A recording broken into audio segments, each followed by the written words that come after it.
Good morning, boys and girls. We are on to our next rule. Just to remind you where we left off last. They were Catherine and Jason were in the middle of the parking lot at the OT place, and she's riding him around, and they're flying, and everyone's looking at him, and he was feeling free, and what it might feel like if he could run, like most other kids could. So, anyway, we're on to our next rule. Sometimes people don't answer because they didn't hear. Other time it's because they don't want to hear. All right. Though my legs are tired, I run faster up my driveway, trying to put every feeling into words for Jason's cards. Fierce, hard. My sneakers slap the tar swift, brisk. I take off across the lawn, squishy, springy. But as I round the far corner of the house, my feet slow to a walk. Dad is kneeling in our garden, his back to me, watching him. I think of Christy at her dad's for the weekend and Melissa in California with hers. Part of me wants to run up and hug Dad from behind or cover his eyes with my hands, like I did when I was little. Guess who? I'd say.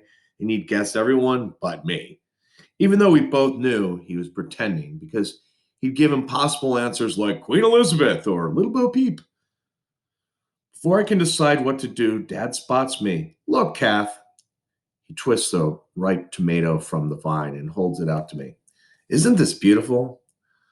I'm sure not many people have ripe tomatoes yet. I walk over and take it from him. I bet we're the first. Dad's always proud we have tomatoes before anyone else. That's because he starts the seeds in pots on the kitchen windowsill while snow's still deep on the ground. I study the tomato closely, drawing it in my mind. It's so smooth. I need dense color layered until not even a flicker of white paper showed through. Alone, each of my colored pencils would be too bright, but blended. I could make it look real. People usually think tomatoes are red, I say, but they're more red orange with yellow orange streaks. And there's even the smallest hint of purple here in the creases. Purple? He looks over his forehead lined with concern. Is it mold? It feels stupid to be jealous of tomato, but sometimes I think Dad likes them more than he likes David and me. No, it's just a shadow. Oh, whew, good. David turns a frilly leaf to check the underside. Standing above him, I'm startled to see more gray hair than brown on the top of Dad's head. When did that happen? Yeah, I can relate. Have you heard from Melissa lately? He asked. I got a postcard last week. Her father took her to Disneyland. I roll the tomato between my hands, the prickly stem poking into my palm. Maybe you and I could do something special too, just us. He sighs like it's the millionth thing I've asked him for today instead of the first. We can't afford something like that. I don't mean Disneyland, just something, me and you. Dad smiles, but it's a worn out smile that doesn't light his eyes. I'm sorry, honey. I've been dealing with doctors and customers and staff all week. I really need to stay home today and be quiet a while. Watching him pick another tomato, I mouth words at the back of his head. What about me?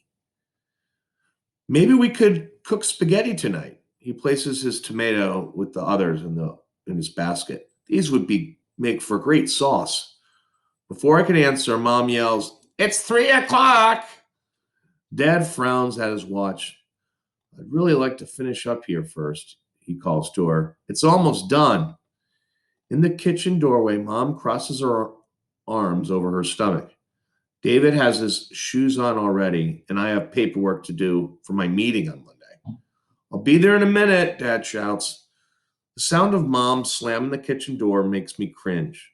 I'm torn between wanting to yell at him for choosing tomatoes over Mom and wanting to cry that he's choosing David over me.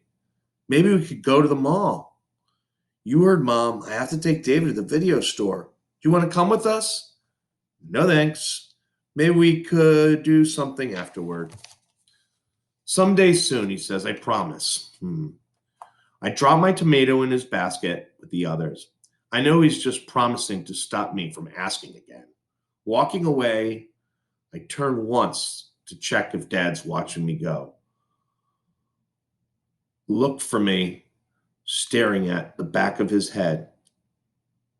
I imagine him turning left and right, searching, and he picks another tomato. All right, that was the end of that chapter or rule. And the next one is called No Toys in the Fish Tank. We'll see what that's all about. Must have something to do with David, right? Because that's like the thing he does. All right.